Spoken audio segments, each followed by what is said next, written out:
Donald Trump, https www.theguardian.com. In U.S. news, Donald Trump issued a presidential memorandum on Thursday aimed at reining in what he called a radical left-wing domestic terror network, but which seemed likely to meet fierce legal pushback from critics, depicting it as a license for a broad crackdown on his political opponents.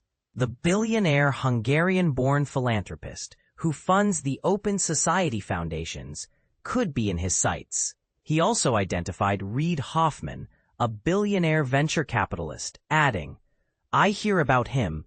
Maybe it could be him. It could be a lot of people."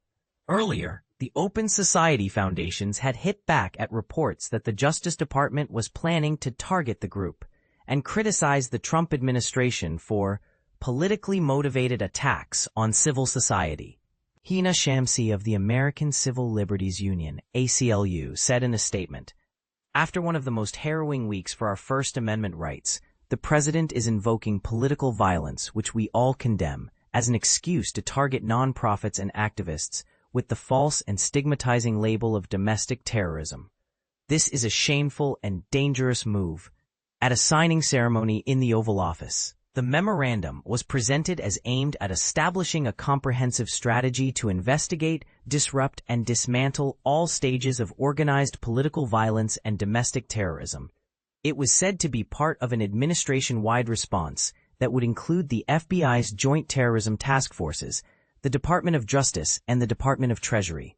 The ACLU said in a statement that Joint Terrorism Task Forces already have a long history of investigations that wrongly target protesters, communities of color, and those engaged in dissent.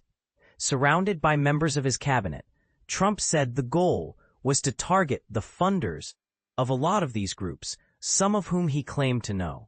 But he was vague when asked which groups he meant or who the funders were. "These are anarchists and agitators, professional anarchists and agitators, and they get hired by wealthy people, some of whom I know, I guess, probably know," he said. "You wouldn't know at dinner with them. Everything's nice, and then you find out that they funded millions of dollars to these lunatics."